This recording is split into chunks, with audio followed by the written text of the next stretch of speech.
Life can change in an instant. For many wheelchair users, the struggle to push forward is a daily challenge. After years of development and countless prototypes, we created Rib Grips, the revolutionary wheelchair hand rim covers with built-in ribs for ultimate grip and comfort. No more slick surfaces, no more heat burns, just pure, reliable grip. Rib Grips, empowering you to push forward with ease. Rib Grips, get a grip on your freedom. Discover the difference. Visit ribgrips.com and use promo code GRIP today. You just found the perfect product that helps with staying cool during hot summer runs. No more gross warm water. Stay cool with this product from Gear Handle. This hydration tube cover helps keep your water cool and easily accessible. Stay hydrated during those long summer runs or even delay from freezing in the winter. Plus, they're compatible with various brands of water bladders and come in various colors. Visit gearhandle.com and use promo code H2O today. Coming up on the Payoff, Your Sober Buddy is an app that can help you get sober. Now, I've talked at length on this podcast about I'm a 12-step guy. Alcoholics Anonymous has saved my life and got me sober. But there are other ways to do it, and this is another amazing way. Tara Zoe is the woman who started it. She actually started it, I came to learn, with her father, who was a drug and alcohol counselor.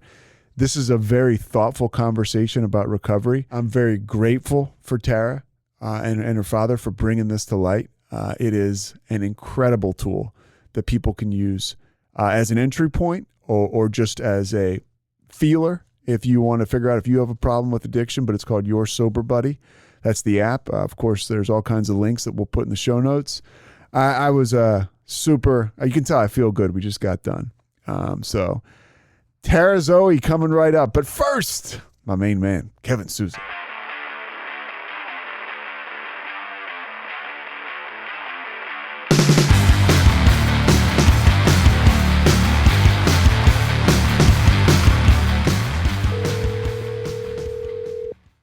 Hello. Tara. Yes, how are you? This is Pete. It's not like, it's one of those robocalls. Yes, I can see your name on the thing. You're West Coast, right? Yes. I'm in Southern California. Oh, you are? What part? Newport Beach. Okay. My brother Kevin lives in Hermosa, so I try to get out there a couple times a year. Yeah.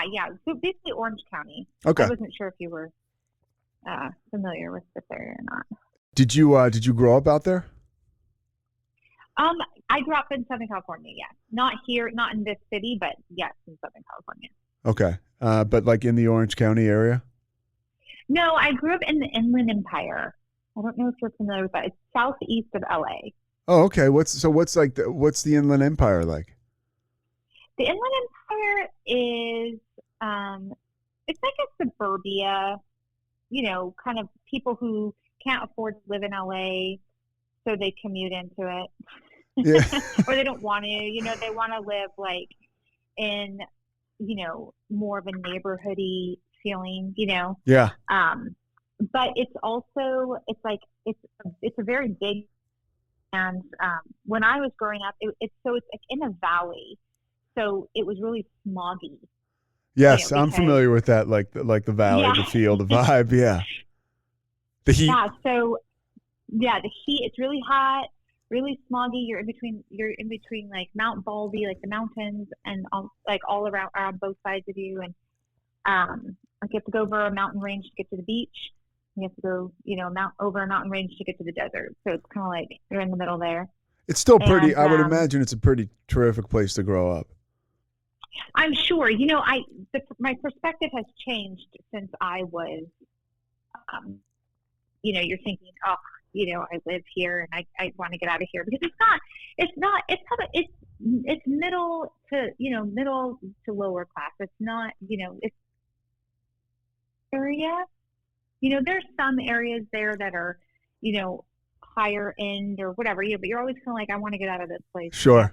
And then when you travel, you realize how really anywhere in Southern California is so much better. It's like the weather, like you're going to these other places and you're thinking, wow, I was just talking, down on this place, but there's nothing that replaces just like having kind of beautiful weather like all the time. And, nothing. I mean, really, it's every time I go out there and just the vibe. You're just like, every time. I think anybody that lives somewhere else has a moment, whether it's a millisecond or whether it's a couple minutes or an hour, like, I got to figure out how I can live here. I got to figure. I love that on the internet. Yeah. Like there's memes right now that are like, people who live in California are living in a totally different reality than the rest of the world. Yes. Yes. And it feels fun. Trust me, my brother's one of my best friends. I talk to him all the time, and his wife, and it is a different reality. In a lot of ways, it's super positive. So you grow up out there, and the app is your sober buddy, and you have an experience, I guess, with alcohol and drug addiction early in your life because your dad was a drug and alcohol counselor. Yes, he was. And so I kind of had a different view of it all growing up than probably most people did, but it didn't really become a part of my life really until, the last 6 years or so with the app and everything, because like it was something that I grew up in a very conservative society, religious and conservative society. So like no adults were drinking, right? At least not publicly. Yeah. Right. While we were doing that, there was no drinking culture. Was there any kind of specific religion, like LDS or? No, Christian. Okay. It's Christian, but just super involved. Okay. Yeah, super involved, super conservative. Super conservative. Like it wasn't like just to go to church on Sunday. It was like everybody in the church is your entire community kind of a thing. And so like every single person is part of this community, and all your interactions around God and this religion and faith. So so it was very, there was never anything like that. So, until I got weed and everything of that sort. But, that was kind of my extent. I lost you right there. You said until I what? Until I got to high school when, exposed more to like smoking weed and things of that sort that everyone was, kind of doing. But really nothing more major or anything of that sort. What was your experience like? Because I always think this is interesting. Yeah. I have two brothers who are both sober. I'm sober. Just to give you some context, I'm sober 10 years, so I've been around a little bit. It took me 10 years to get 1 year, right? And then when I finally got that and found my rhythm in sobriety, I'm a 12-step guy, but one of the reasons I'm attracted to people like you and this app is because, look, there's really that's what works for me. But this is such, we're in the fight of our lives with addiction, and whatever way somebody can find a foothold or find their way, that's fine with me. And your app is one of the many, many ways and one of the better ways of support out there. But I wanted to go back to your childhood. Were you aware that your dad was he sober? Because he was a drug and alcohol counselor, so I'm guessing. He wasn't. Okay. He was not, actually. He didn't drink. So yes, he was sober, but he's not in recovery. Okay. If that makes sense. Yeah. Because I remember us being shocked that when he drank even a non-alcoholic beer. Yeah. Right. Once in a while we'd be at like the lake and he'd drink a non-alcoholic beer. Yeah. But he was completely sober, because he just like knew too much, to not be. And the way he got into it, actually, he was just like doing his, you have to do a certain amount of hours as a marriage family therapist to like be, certified. And he had done it with a recovery program, and then he really loved it and wanted to stay in that field. And so then he ended up being helping to create he was on the team that helped create the first evidence-based outpatient treatment program. Oh, wow. Yeah.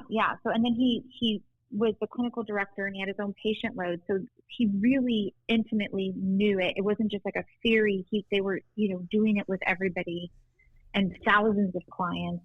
And then after they proved out that model that it was more effective, he went around globally and trained other clinicians how to do it. Yeah. That it was more what? Effective. Yeah. Because at that time, so that was like in the 80s. Yeah. And at that time, they were really treating addiction as a moral issue. it was strictly a moral issue. And they kept, it was like they were othering. It's kind of like letting it kind of be its own thing. AA was the only real option, even for, drug addiction. Like if you were to go inpatient, it was all like what you would normally do for alcohol. It was like an alcohol recovery program. It didn't really have anything, it was kind of just, not developed yet. And he was part of a team out of UCLA that said, hey, we think that this is a mental health issue and that we need to treat it that way. And so then they brought in mental health practices. What a seismic shift, because yes, huge. My own experience with alcoholism in the moment, I was sitting in a treatment center in Pennsylvania, and one of the big turning points for me was they put the brains on the wall. And they said, this is your inactive addiction right now. Let's say you've been drinking and abusing drugs or cocaine or whatever for 10 years. This is what your frontal lobe or whatever. I'm not, I'm not schooled on all this stuff, but this is what it looks like. And it was just messed up. It was banged up. It's the best way I can put it right now. And then 6 months off drugs, here it is. And it's a little bit more back to normal. Then 12 months off drugs. Then it's almost totally back to normal. Then 18 months. And I was like, okay. So you're telling me if I come around here and I just stop this, like medically, scientifically, my brain will thaw out and I'll get back to normal. Right. And that sort of thinking, I think, makes it just made it easier for me to buy in. And, and hope. There's hope there. Yes. There's hope. There's always hope. That you can stop, but when you give somebody a little bit of evidence behind that hope, then it can be a game changer. For sure. And you never know what's going to be that thing that makes someone click in their mind. That's like, okay, this makes sense to me. This becomes valuable to me, or whatever. It's not. That was another thing. That's another thing that has had to be dispelled, is that like everyone has to hit a rock bottom, or everyone has to hit these certain stages of crisis in order to, understand that they can make a change or that it's good for them. But that's not true either. So there's lots of paths that lead to it. We'll get back to this conversation in a second, but right now, a word from our sponsors.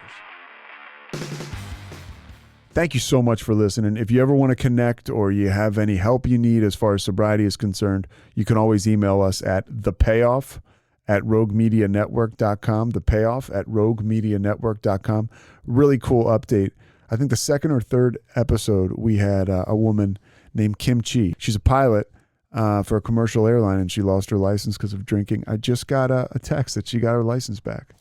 So sobriety is giving gifts away if you can just stick with it. I know it's tough. Thanks. From the host of the popular podcast, The Only One in the Room, Stash by Laura Cathcart-Robbins is a propulsive and vivid memoir about the journey to sobriety and self-love amidst addiction, privilege, racism, and self-sabotage. Best-selling author Holly Whitaker calls it an irresistibly delicious story, and MacArthur Foundation fellow and best-selling author Kiese Lehman says Stash is emotionally riveting.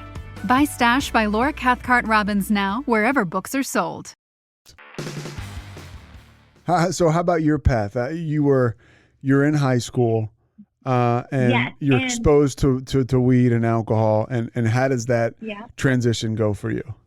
Well, my big thing was not about weed and alcohol. My big thing, now remember, I'm telling you I'm part of this really conservative, insular society, is I got pregnant. At 16? So, at 16. Yeah. And that was a deal. And it was incredibly shameful. And it was horrible. It was a life-changing experience. I was really ostracized, but I also, even if they weren't overly cruel, but it was understood, and I understood, and I had so much shame, and so I kind of just turned inside out, and buried myself in my shame, and just became kind of like a stone wall on the outside. I had the baby. I got married at 17. A judge had to approve my marriage, and did you feel like you had to get married because you were about to have a baby? No one again, no one told me you have to get married, but I knew morally in our belief system, because I was part of the belief system, that I had to get married. Right? Yeah, so was I. I grew up living in Catholic. sin. Same deal. Yeah. So, and Are you still married to that person today? I am not. I was married to him for 20 years though. Wow. And we haven't, and we're actually really good friends, and we have a great relationship, but we're not married anymore. I heard somebody say about their ex that they had a good relationship right after marriage. They said, unfortunately, the divorce didn't take. We're still friends, and it's kind of interesting. Yeah, I like that. Yeah. It was hard. It's one of those things. We did something called the conscious uncoupling. I don't know if you're. Yeah, sure. Gwyneth Paltrow did it. Yeah, she popularized that. Yeah. And I love this concept because it's basically saying that you don't have to hate someone to not be in a relationship with them anymore, And even if you are at an anger stage, it's like, okay, something's happening that's causing these issues, and you can work through them. So it's like it's like kind of you have a ball of strings and they're all intertwined, and instead of just like cutting all the strings, you kind of unravel them all. It's a little more realistic sometimes.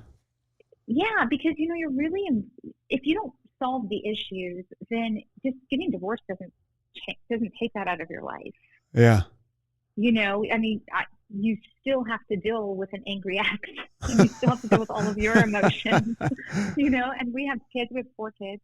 And so it was like, it was really important and valuable to me to not have all of that like acidic energy in me, and just to really solve that problem. So we spent years, just unraveling that and healing traumas and healing wounds that we've given each other. And so now we can be good friends, and actually really good friends, because we have a shared understanding of our past, but also knowing that, we stand on 2 different sides of the river, and anytime we try and, bring the other person over to our side of the river, we kind of drown each other in the middle. Huh. And I like that a lot. Fight, Yeah. And it's like we can be friends from 2 different sides of the river, but it's different when you're in a marriage and an intimate relationship where you need to stand on the same side of the river with each other, Yeah. So this is super interesting. So you when you're 17, you get married. You've got. I get married, and you've got this young child, and you're married, and you say you go inside out. What exactly does that look like? Well, I was, I had worn my heart on my sleeve. I was a very open, like, very outgoing girl, and when that happened, I was so ashamed. I was afraid of any kind of vulnerability, and so I didn't even want to show people I was happy. Like I was so afraid of people and afraid of everything. And so did you stay in that area of Southern California? For a short while. When I got married, we moved a little just to LA. Okay. But and is there any kind of drinking or anything like on his side or like you, or you're okay. His background is both of his parents had severe substance use disorder. Okay. So he was a non-drinker, non-user because of that, but the ripple effect from their addiction, it came into my family. For sure. Because of the, it's the reactiveness, especially with how young we got married, because he hadn't worked through anything. He wasn't even aware. Yeah, and there's like, the adult child of alcoholics. Yeah. They were into drugs and alcohol, and it was a very horrible environment for him. And I mean, and he dealt with a lot of things like not just abuse and things of that sort, but also hunger. He had to urban glean and in order to survive, essentially. And at that time they didn't, the system for kind of helping kids wasn't as robust either. So, yeah, no one intervened. So anyhow, so that had this ripple effect in my family. And I didn't understand, it took me till really my divorce to start understanding and really, honestly, working in Sobriety. Yeah, to understand. Yeah, so you start to, and I think that happens for a lot of us, whether you're, someone like myself who has, addiction and gets sober. And then when you get sober, I mean, there's times now where I'm like, oh, that's why, like, I was like that. Mm-hmm. Like I've, Yeah. My father was the best. I always say that. I feel like I need to say that, but he did the best he could. He did right, but he ruled with an iron fist, and there was fear. Right. And there was anxiety when he came home a lot. And, I felt like if there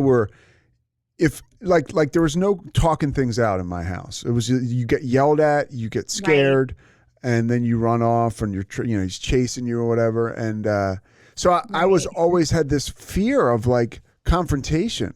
And I'm just starting to acknowledge that now. And the moment I started to feel as a young adult, I started to drink. And, all of that stuff I had no clue about till I got sober. And now, even now, right? Like you said with your sober buddy and your work with the app and with the podcast, you start to pick up on all that stuff. So it's like until we even we get well and we start to go into getting well, it still takes a while. It still takes a little bit. Oh, yeah, it's definitely a process. And I feel like there's layers and layers and layers. And again, it's not layer.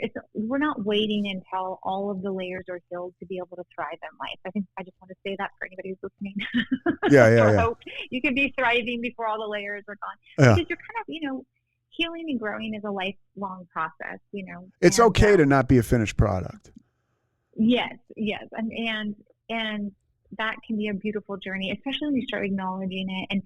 And that was part of the thing that helped me to heal, even with my ex-husband, was as I began to understand addiction more and more, and I began to understand and even there's a whole thing on this is how children of addiction feel. And then I was like, this, I had empathy. I could have empathy and understand things enough to be like, why is he acting crazy? I don't understand. Why are you being crazy? Yeah. I don't know. So, but, even returning back to talking about coping mechanisms and everything and being in the shame. And I did end up having 3 kids by 21. Okay. So I, was on that path. Once it's a kind of cultural, like once you get married, you're just having your kids. And do you look back on that and you're happy about that? I mean, I would think you. I mean, I'm happy I have a big family and I'm happy about all that. And actually, I mean, just logistically, I'm 39 and I have 3 adult children. Yeah, that's pretty cool. Right? It is cool. Yeah. But it was a lot of trauma. And I do think I'm sad that I wasn't a better mother, because now that I'm older, I have a 10-year-old as well right now. And I'm such a better mother because I'm older and I'm more mature and I can separate myself from him in a better way, in healthier ways. Whereas when you're a child, you're going through so much at one time. You're going through, you're having to learn how to be an adult yourself, which in and of itself is a really hard time for a lot of people. And then you're, also raising children, and then you also have to somehow individuate. But how can you? You have you're so enmeshed with everything. 3 children strapped to you. So there's a lot that goes on. So I think it was a lot more of a difficult process. Yeah.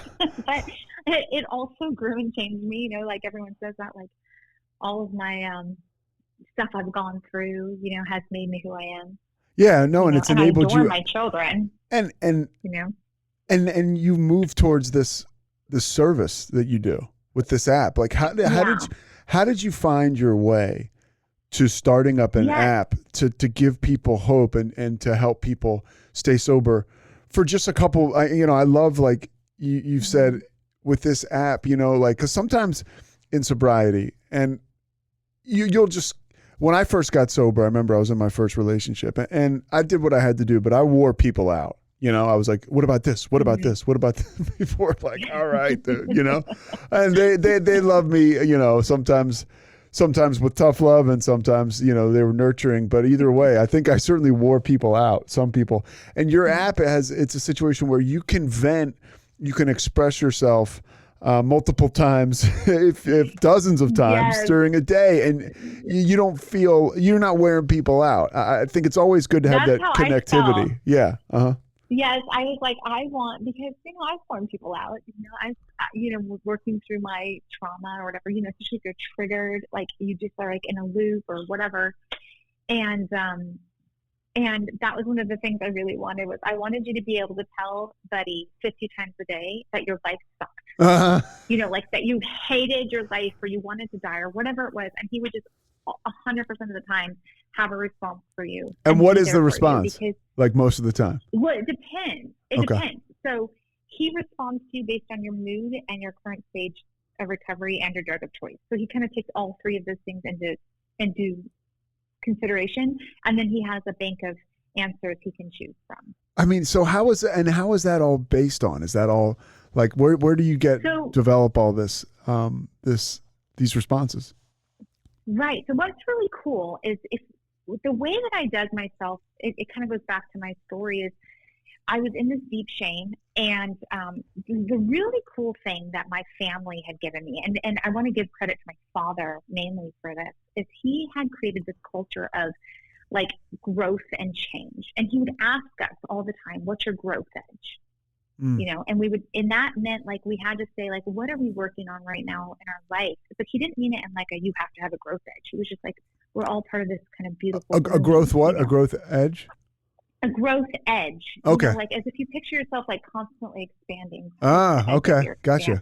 Okay. And so that would be how we would start conversations. He would sit us down and he would say, what's your growth edge? And we kind of all share what our growth edge was. And, it was like group therapy. And so my father was a therapist. Yeah. So that makes sense. He would just sit us down. And so I had this background of, like understanding self and understanding growth edge. So when I got that shame, I really felt isolated in my own body, like just in there. And I went internal and I was like, I'm going to work this out. And I dug into my spirituality and I went inside and I worked on myself and growing and changing and growing and changing and growing and changing. How did you do that? And just spirituality, prayer? Just meditation, spirituality, prayer. Like that was what I had been taught to do. And that is what worked for me, was that. And then, because no one I knew understood what I was going through. All of my friends that I would make, were way older than me because our kids were the same age. And I was like going. You felt alone. Yeah, I was very alone. I was in this weird, it's interesting. I did have one friend who also, I met her. So when I got pregnant, they sent me to a program, like a continuation school where they send like kids who get expelled or drop out or whatever. They sent me to a pregnancy program. Wow. And in that program, and I wanted to say as a side note, was an excellent program, especially working in mental health now. I'm like, you guys did an amazing job. We did group therapy. They taught us how to take care of a baby. It was like when you had your baby, they had like daycare there so you could finish your high school diploma. It was the whole thing. And I did make one friend there who was the only person who really understood some of what I was going through, because you have this kind of juxtaposition where you feel too old and too young all at the same time. Yeah. Because you have this big responsibilities that none of your high school friends are going to have. No one your age has those responsibilities, but you're too young to be in the society that you have to be in order to like interact with other mothers and things of that sort. So it's kind of this interesting thing. So You're a total tweener, pretty much. Yeah, you're a tweener. So I went internal and into my spirituality, and it took me 10 years. I'm not going to lie. I'm not going to sugarcoat it. It took me 10 years to pull myself out. And did you seek any outside therapy? I did not because I just didn't think anyone would understand me. Yeah. No, that's like totally real. And people feel like that. Yeah. Every adult I ran into, there was a judgment on me. Like there's a stigma about teen moms. Sure. And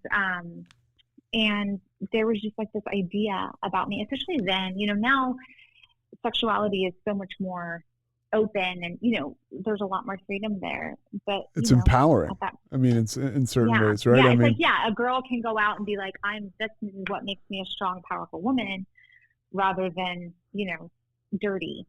We're around the same age. I'm a little older than you, and I can 100% relate to what you're saying. And right, growing up in that, it's changed so much. It really has. I mean, light years, which is a good thing because there's not that incredible shame. I mean, I can remember when I was a kid, if a girl had gotten pregnant at 16 or 17, it was like, oh, what's wrong with her? It's like they're having sex like everybody else.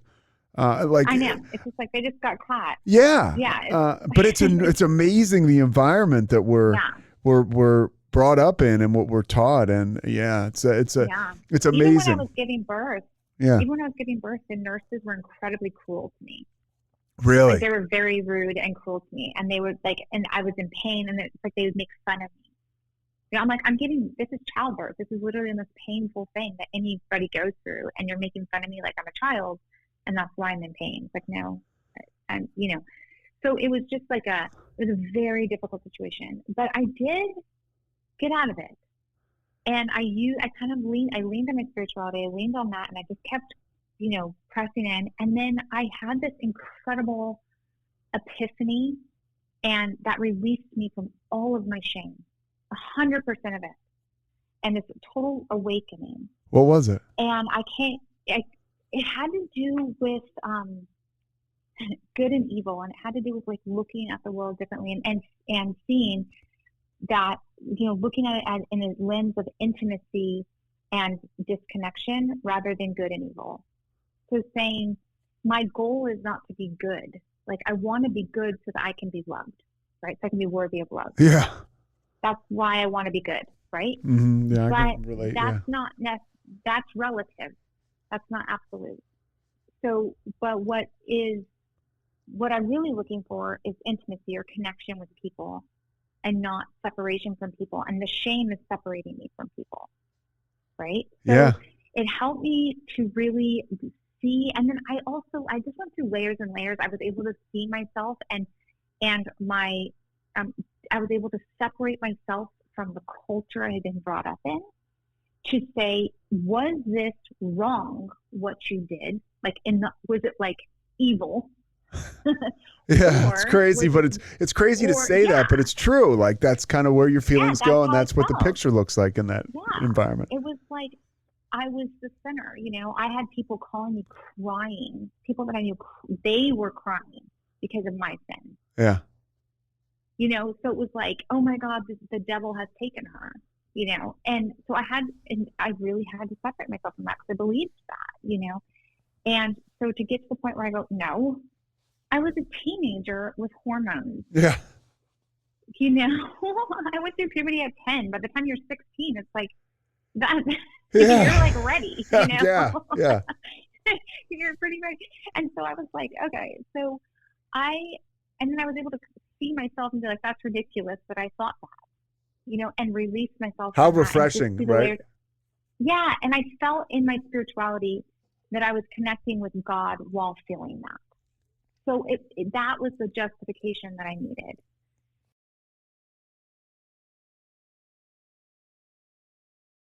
And I came alive. I really came alive, and I saw myself in a totally different way, and I saw my truth as a totally different thing. I was able to see myself without this lens of shame. Did you have this epiphany when you were during a time of meditation or prayer?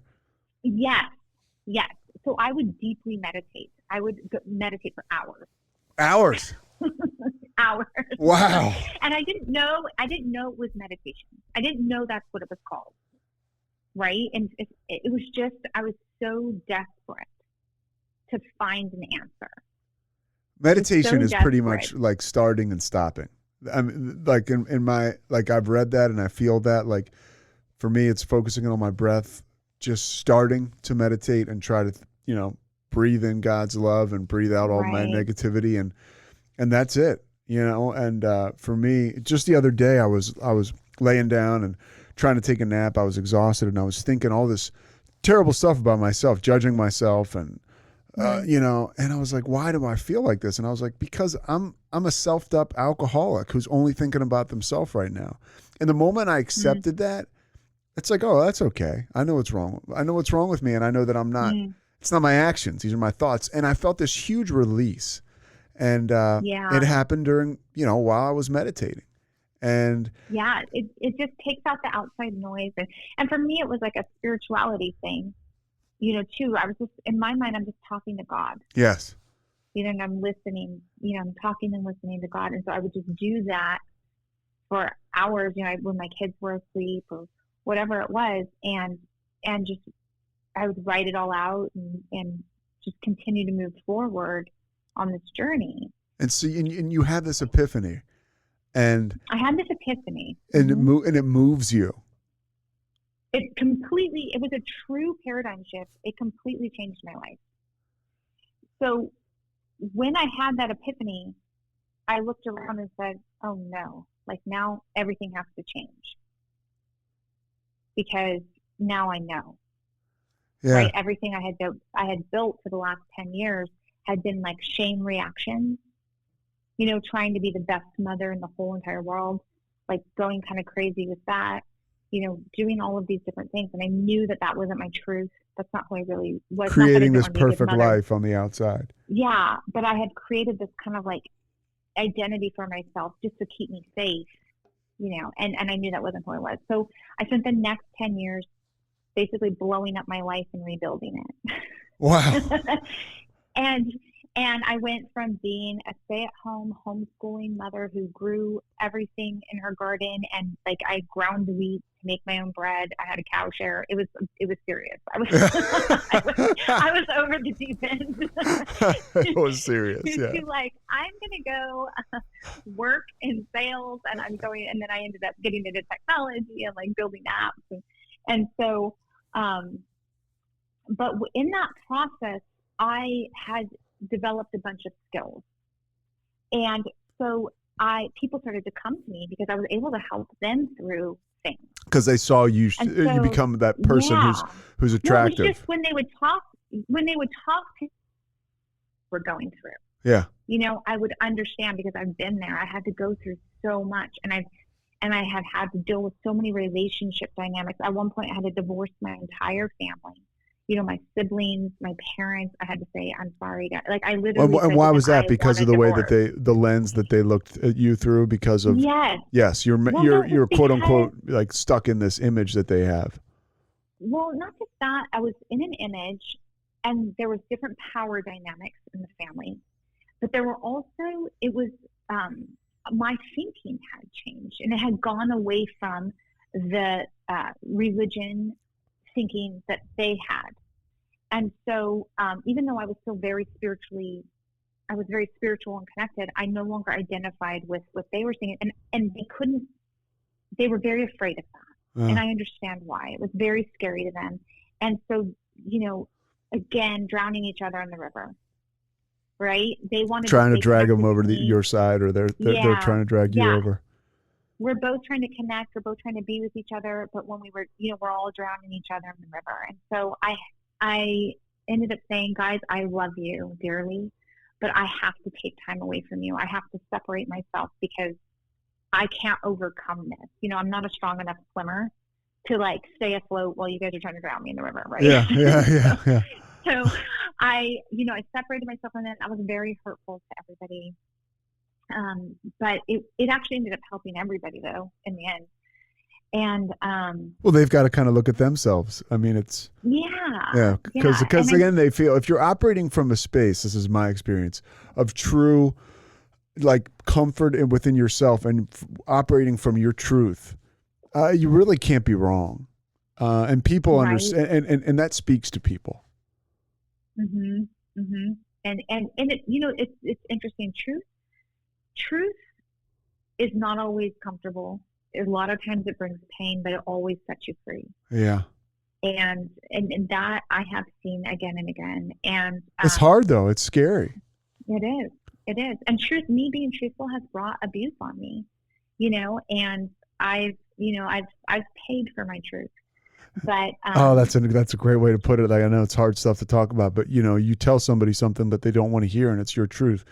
After that point, all bets are off on what kind of reaction or what kind of behavior you're going to get. Right. So it takes a lot of courage to speak your truth sometimes. And I was, and I had a good deal of naivete about that, and I went out there, and with my loved ones, and I thought that I would show them my truth and that they would see how beautiful it was. Because I was like, oh my God, look how beautiful. And now your heart's back on your sleeve because you're back to being like that child again. Yeah. And I really thought that they would be like, oh my gosh, I'm so glad that you showed this to me. I feel so connected to you. And instead they were like, you're demon possessed. And I was like, oh, so there was a lot. So I had to get out of that. But trying to wrap it around back over to Sober Buddy. Sure. It does have a point, everyone, I promise you. Yeah, no, this is great stuff. So, through that, I realized, wow, I'm really impacting people. And I loved it. I loved connecting with people in that way. So I decided to become a life coach. So I went and I started becoming a life coach. I went and did all the things and became a life coach and had clients. And as I was doing that, I started to see like some patterns, and I had been doing like website building as just a hobby because I thought it was so fascinating and fun, and I love graphic design. I decided, hey, I want to build a life coaching app. I think I can do something cool. What year is this about? It was 2016. Wow. Okay. I decided to build the life coaching app. So I built this life coaching app, and but I was kind of like, I want to change some things up and I want to get really specific. I was just kind of thinking there's something I'm missing here. And I was in a meditation, and this is so funny. I've never actually said this story publicly, but since we were talking about meditation, I thought I'd just put it out there. But I was literally just in a meditation, and I felt like I saw that I needed to shift my app to recovery. And it's not super random because I had been working with my father. He had been talking to me a lot about the shame, because my big focus was shame, right? Because that was what had hurt me. And which a lot of times comes with alcoholism and abuse. Yes. I mean, it's the dark rider that's with you, riding the dark passenger riding shotgun. It's the huge thing. And my father, him and I were back, in relationship again, he was talking about how shame really hangs out in addiction, and that he wishes I could do the app for, we could do it for the recovery community. And I just saw it clear as day that this is the direction we needed to go.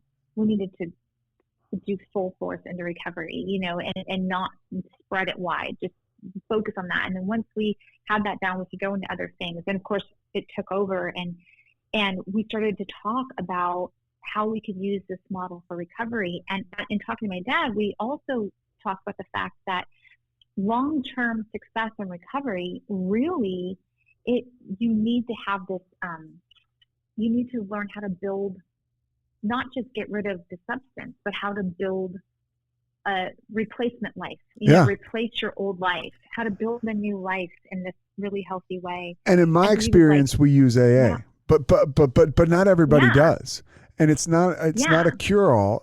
It's the way that works for me. But there's a lot of people who, and for lack of, they compare themselves out or whatever. It's great that those people have this app, right? Like that they can go to, because I'm guessing working with your dad, there's data and evidence-based, obviously driven results that you get from this app, which is super awesome. Mm-hmm. And it's really cool because we basically combine the method that he had helped prove out. It's called the matrix model. Oh, I've seen that. Yeah. And and life coaching into this app, so that you're not only getting all these coping tools and all of and the skill building to help you get out of addiction and to build a new life, but then you're also getting these skills that you learn in life coaching to really find meaning and purpose in your life, and to live the life that makes you feel fulfilled. And And so it was a really kind of a beautiful combination of those kind of two understandings. How about that, huh? I mean, like seriously, I mean, like the hard work of being honest with your family and with your father years ago. Now there's a common bond, and we're talking about this, and we're creating something beautiful and magical that can help other people. It's the long road, but it's like it's there. Yeah, and it's really cool because this is an avenue that I can work with my dad on. Yeah, that's right? awesome. We can find a huge common ground. By the way, sidebar, did your dad create the Matrix model? Is that what you just kind of told me? He was part of the team. It was a whole team. But Yeah. He was part of the team I'll link that to the show notes. It's super cool. I've been, it's really I learned cool. that a couple years ago. Authors. Yeah.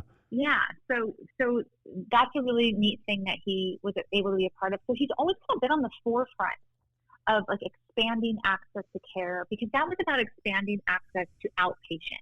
Like, how can we help people who don't have the time or space in their life to go to, in-person rehab? Which not everybody, and by the way, some people don't have the resources, or it's just, it's a whole deal. A ton of reasons. Yeah. It's a whole month away from your family, your job, everything. So, and if you're in major crisis, that makes sense.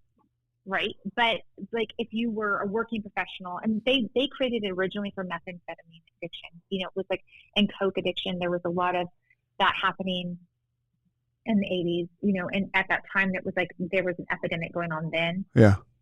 And they were like, we need to be able to have like working professionals be able to still go, get treatment and have it work. So he's always had this like passion for continuing to expand on how people can be treated, expand on access to care and things of that sort. And so it was a really cool thing. He was so excited, and he felt so cool. He was like, at company. It was great. And it was so funny because I was teasing him because he had to learn all these different programs, And I remember when I was showing him, I was trying to show him Pinterest because I wanted to show him like an idea board I had. Yeah. And he could not, for the life of him, say Pinterest. He kept saying Pinterest. He couldn't even say it. Yeah. He was like, I'm going on that Pinterest thing, and I'd be like, it's Pinterest. He's like, I know, but you're like pinning your interest. I'm like, I know, they merged the words together. And it was just so funny. But I got to give him credit. He rocks all. He's on Slack. He does all the cool. How long have you guys been doing this together? He was working with me on my coaching app since 2016. He was I was having him do a segment on marriage and family therapy. So really we've been working together since 2016. And this app, you said something, I've just done my research and I'd never heard this before. And for anybody out there that's got, what would you would say, is air quotes, a lot of time in recovery, you're more likely, relapse rates are higher after 13 years than they are after 3 years for alcohol. Mm-hmm. That is, that was jarring when I heard you say that, as somebody who was, flirting with that number, getting up towards 13, God willing, as we say, but it's interesting. It's specifically the 13th year. There's something that happens there. What happens? I don't know the brain science. I don't on the top of my head, but there's something that happens there at 13 years. Maybe if that's the time when you get comfortable. Mm-hmm. I don't know, but it's just something to think about. 13 years, and I feel bad. I don't have all the links or anything to reference that. It's just like a discussion I had with my dad, I believe, once about that. So. But I'll try to figure it out, because when I heard you say it, it was evidence driven, and I think one of the things you mentioned, and I experienced myself, is, you're a little more, you get super screwed up on whatever it is, and you become really connected in recovery if you can work it out and get sober, because you were so screwed up, you got to go so deep to get right and to get sober. So you have those ties and connections, and then, the gifts of sobriety get in the way of the gifts of sobriety, and you got a full life. Maybe you got a family now, and your job's demanding, and you get away from the connectivity, you said. And that's what you talked about, right? Is life is about connection. And back to the app, people can find connection through that, because I think it blows my mind that you can put something in there that you're feeling or where you are, and you get a response that's an educated response. Talk a little bit about that. Yeah, and we really wanted, one of the things that was really important to us is I actually, while building this app, I had a trauma event happen to me. And so we're in the middle of building this app, and it was called something else before, and it was like this more clinical kind of feeling before. And when I had this event, I just kind of got into a childlike state. You know, it kind of reverted me back to my shame place and like brokenness. And I just felt so small and so vulnerable. And my son, one of my son's stuffed animals was next to me when I was just like crying on the floor, right? Like that's where I was. And I what happened? Can you say what happened? No, because other people were involved. Okay. So all right. I had to ask. It was traumatic. Okay. Yeah. Clearly. And, yeah. I got it. Yeah. And I picked up this stuffed animal and I was holding it, and it was like just giving me this comfort. And I realized like this is the state most people are in when they're looking for my app.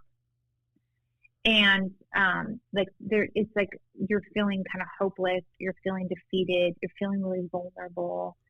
And I said, I really want them to feel warm when they come to the app. I want them to, like, I was thinking, what do I need right now? And I was like, I remember I kept thinking I need my mommy. It was like I had been in this like childlike state, like I need my mommy. And I wanted them to feel like there was something warm and like comforting on the other side. So we found this study where we were like, can people bond like emotionally with their device, with an app? Like, in a positive way. In a positive way. And we found this study about how people would get connected to their computers and they wouldn't insult their computers. It was a whole funny thing. Basically, it proved out that people would bond with anything. We're just social creatures, and so we'll bond with anything. But they wouldn't insult their computers. That's interesting. Yeah. So the study was that basically they would take a survey. They'd go on a computer, and then the computer would give them like a question answer kind of thing. And then half the group would move to a new computer and half the group would stay on the old computer. And then they would ask them about the computer. Like, how did the computer ask this question? Was it a good way that they asked it? Like performance and questions on how well the computer did. And people who stayed on the same computer were a lot nicer than people who moved to other computers. And at the core of it was because they didn't want to hurt the computer's feelings. That's great. I can relate. Yeah. People pleasing. Yeah, saying we can all feel that way, right? Yeah. Oh, gosh. Yeah. Oh, totally. So we were like, okay, so people can definitely bond with objects. And so we wanted to create this character. And one of the ways that people feel bonded the most is when they feel like someone's giving them an empathetic response. Yes. So that makes you feel bonded is empathy, not judgment or advice, but empathy. And so we said, okay, we're going to have Buddy ask you every day how you're feeling. And then he's going to give you an empathetic response so that you feel like he's there for you and cares about you and you can bond with him. And again, this is based on the fact that maybe you're 15 days sober, you're a meth addict. Yes. Yes, because you need different empathy at different stages. So if you're saying I'm feeling really bad and you're like in the first week of recovery, you're going to need a totally different response than someone who's a year sober and feeling bad, because the feeling bad is going to be from different things. And or like if you're feeling great at certain stages, like you're going to feel really great at that stage, and that's the time to like kind of set things up in your life in a really positive way when you're feeling great, because we know you're probably about to hit a wall. Yeah. Totally. Right? Yeah. So 100%. The 3-month mark where you hit that wall and you have to like get over the wall. So like you're feeling great. Well, one, don't quit recovery. Yeah. Like think that you're cured. So we give an empathetic response, like, oh my gosh, I'm so sorry. And then we give like a little, after the empathy, we give a piece of advice. And that's my favorite part of the app. Like I have edited every single piece of that content, and still when I check in with Buddy and he gives me a response, especially if I'm sad, and he's like tells me it's going to be okay, and he'll tell me something about it, I'm always like, oh, thanks, Buddy. Even though, it shows it's working though. I helped to write it. Yeah. And I'm like, if I can feel that way, even though I helped to write it, like. What are some of the responses you get from people who use this app? And because it's so hard to get sober. So if you're putting this app out there and it's helping people move the needle and embrace some kind of recovery and stay sober for longer periods of time, what kind of response do you get from them? We've had, just this week, someone sent us a message, this app saved my life. We have people who are like, I just made it to 30 days. I've never made it to 30 days before. And I do all the challenges. It just gives you something to do. Yeah.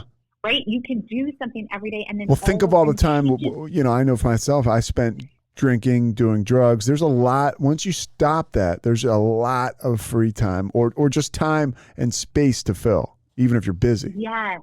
Yeah. So this is like something that you can go on and do all of these challenges and all these, especially in the early recovery stages, the challenges are skill building there to help you. We have a saying, be smart, not strong. And it's like this idea of, you're not always going to have the strength to white knuckle through it. So let's set your life up in a smart way so that, you don't have to be strong in order to stay sober all the time. Yeah. And, so we just do a ton of skill building and it's all these skills that, are learned skills, how to regulate your emotions, how to avoid triggers, how to identify triggers, how to have conversations with your loved ones, how to find a meeting that resonates with you. For example, because we talk about 12 steps in ours, we're not excluding 12 steps at all. We actually really wanted to make it all inclusive, that you could be going to any kind of a program. Yeah. And you could use Sobriety alongside it, because we wanted you to have extra tools, not like start excluding tools. So, we help people to, like, for example, if you're on medically assisted treatment, you probably need to find the different groups and like AA, here's some other groups because, that's not supported there. Or if you get, there's different ways that we're saying, hey, here's what you can do. Or if you're on something, here's the side effects to think about and talk to your doctor about. Or, just things like where you would say, I'm afraid because I don't know. I don't know. Yeah. I mean, that's one of the reasons I did this podcast, is so if people don't want, it's hard to walk into a meeting or to ask somebody or tell somebody exactly what you're up to or what you're doing. So if you can anonymously just dip in someplace and listen or get on an app, I think it can just help people, right? It's like can ease them into whatever they need or just provide some hope.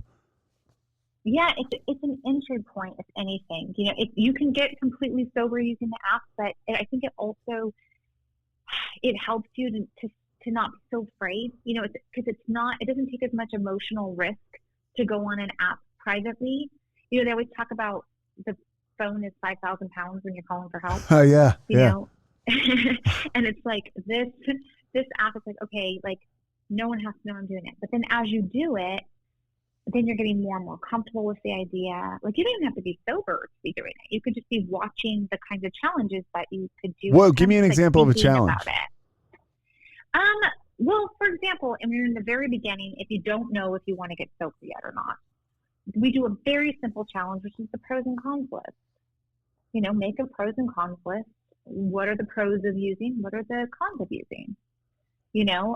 Or a cost benefit list, which is like, what do I love about, what are the benefits of using and what are the benefits of continuing? Those are some scary evaluations for people to do. Yeah. Right? Yeah. That's good stuff. But also, identifying your triggers is one of them. One of the big things we do is scheduling. Especially in early recovery, we say, are you scheduling? And what does that mean? Meaning you don't want free time in early recovery. You need to fill up your time, right? So that you don't, because otherwise you're just going to be sitting there thinking about using or drinking. So it's saying like, fill up your time, schedule your time. We talk about, we talk about how to ease withdrawal. We say, like, for example, take like a cleansing bath, like a toxin release bath, and we say you need to do it with these different formulas, like Epsom salts, or I think we have a couple different formulas in there, or take hot showers, or if you can, go get a massage. Like just these kind of like coping tools that we tell you to do. And then we also have we have one challenge that's 30 meetings in 30 days as you get further. Try and find a meeting, any kind of meeting. It could be Zoom meeting. It could be SMART. It could be SMART Recovery. It could be AA. It could be, any of these other kind of meetings that are out there. And try and hit 30 meetings in 30 days. That's a challenge we have too. So we have you going out and starting. We do challenge you to go out and get involved in the sober community, because we know from research that the number one healing factor is community. Yes. We know that the group element works. I love it. And anything else that's I've kept you long enough, but anything I left out? This is really good stuff. Oh, I'm glad you like it. Yeah. I just think that we're so excited to have that people are really using this and that it's really helping them get sober.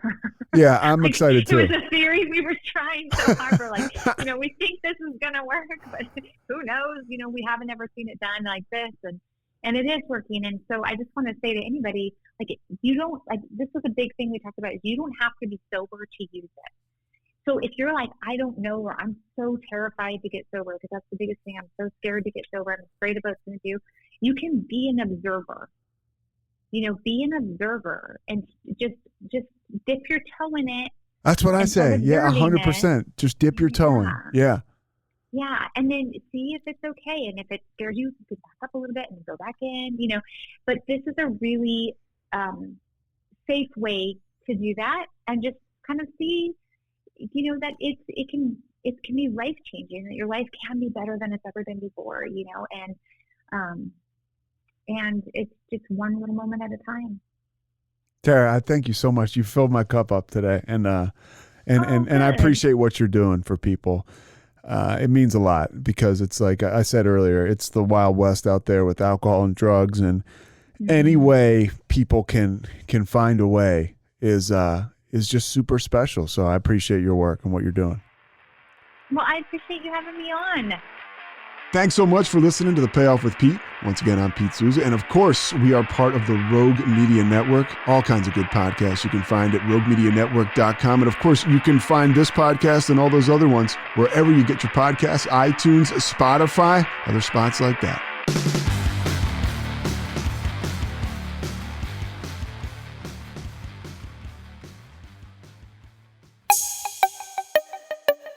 This has been a Rogue Media podcast.